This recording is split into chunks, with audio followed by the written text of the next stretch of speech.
What are we starting with? I don't know, man. Freeform. Okay. There are a lot out there, so we can just cherry pick whatever we want.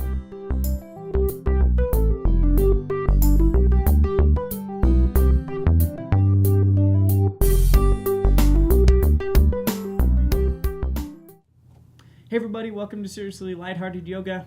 We've come to that time of year where we are sort of wrapping up our journey. We're wrapping up our transformational process together, and so we would like to go through and sort of revisit some how we transformed. Revisit some things and sort of just kind of wrap up the year. So, where are we going to start, Kai? Yeah, guys. So we kind of started you off with the practice of yoga begins now, and that every moment is completely new. That's kind of the base, the ground of everything in yoga. First two yoga sutras, kind of the idea of everything that you ever do. But there are a lot of other topics that we've touched on. We've touched on the idea of like effort and ease, pose and repose. You know, you want to take time to relax while you're also doing the asana. You want to say, for example, don't try and go too fast. Speed grows weeds. Anytime you do, you build bad habits. And then also just destroying those habits that you already have, taking them down a notch, because there are a lot of energy that you're committing to something that is automatic, and again, trying to, but not really able to, avoid this idea of every moment is fresh. The ego is, again, trying to keep itself small. That is a big concept that we've hit on, is the ego is always trying to keep itself contained. Mm-hmm. It doesn't want to get out there into the world and kind of dissolve into everything. It doesn't want to diffuse out. Other things that I can think of is that your mind is kind of the ultimate starter of everything, and you're kind of the center of creation that all starts in the thoughts.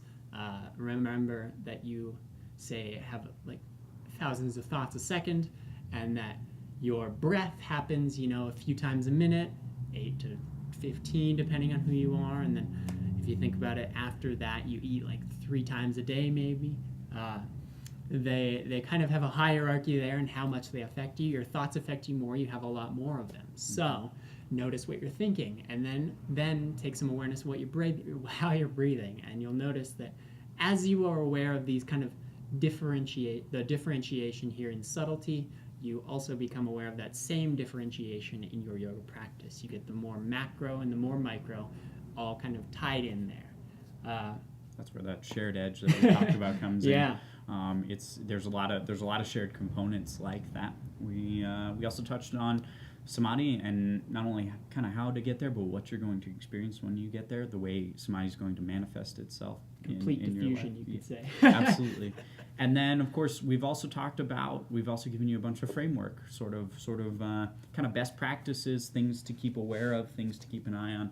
We talked about the 8 limbs, kind of a sort of a framework for your yoga practice and places to start and things to work on. We spoke about physically your body and things to keep an eye on, and the ways that your body works, and things you should be looking out for, ways to keep yourself safe.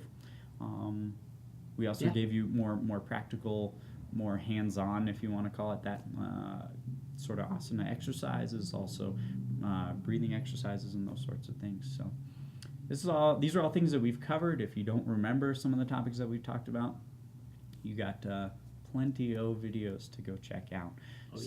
Please feel free to do that. If you have any questions, please feel free to let us know. If you're trying to find a specific video, also let us know. We'll be able to help you track that down. So we will see you guys all tomorrow.